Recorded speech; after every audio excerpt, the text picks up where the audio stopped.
Guys, so testing muna tayo dito sa order natin. Nagpa-order, repeat order na po ito ng ating kliyente natin. So magte-testing po tayo ngayon. Testing muna natin. Out muna natin yung safety breaker ko. Okay, then test natin siya. Okay, so meron po pala tong emergency stop, manual at auto, tapos pump 1, pump 2, at pump 1, pump 2 indicator, overload, then voltage meter niya. Sa testing natin, sa bali ito ay 3-phase na duplex na transfer pump. So meron siyang main control at voltage controller for 3-phase, alternating relay at mga divert relay, tapos ng ating contactor para sa 3 horsepower na motors, and power supply, upper tank and lower tank. So testing natin, angat natin yung control. So bali hindi siya iilaw kasi nga 3-phase ang kailangan. At ginawa natin, binaypass muna natin para makapag-test tayo. So meron tayong para sa voltage control, voltage monitoring 236 volts. So manual, pump 1, then pump 2. Pump 1, pump 2. Okay, so tinanggal na natin yung start and stop for easy. Then ito ay automatic pa rin kahit naka-manual siya. Ang ibig sabihin, pag naka-manual siya, kung halimbawa pump 1 yung manual niya is pump, halimbawa pump 1, kahit na magloron siya ng low, kuha tayo ng screw. Pag nagkaroon ng low or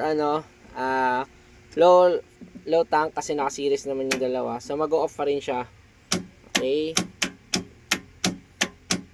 so mag-on off pa rin yung pump natin for manual ng pump 1. So ganun din kapag sinelect natin for pump 2, pump 2 rin.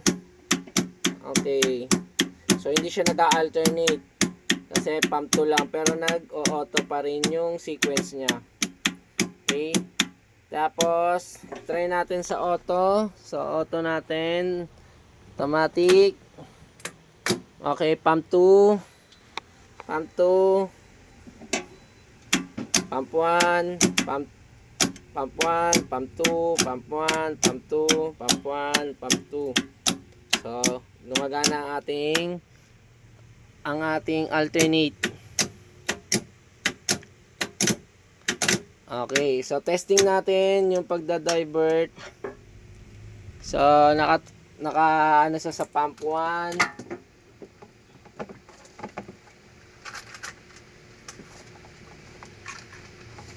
Okay, kuha tayo ng pantusok. Okay, nakaano tayo sa pump 1. Trip natin yung pump 1. So, nag-trip yung pump 1, lumipat siya sa pump 2. Okay, lumipat siya sa pump 2. So, ganun din kapag halimbawa naman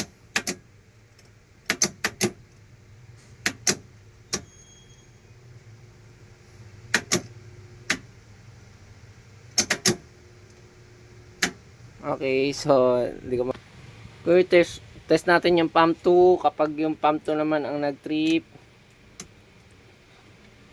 pag yung pump 2 naman ang nag-trip, so lilipat siya sa kabila. Okay, saka pump 1 naman yung aandar pag naka-auto. Okay, so hindi siya maantala. Ayan.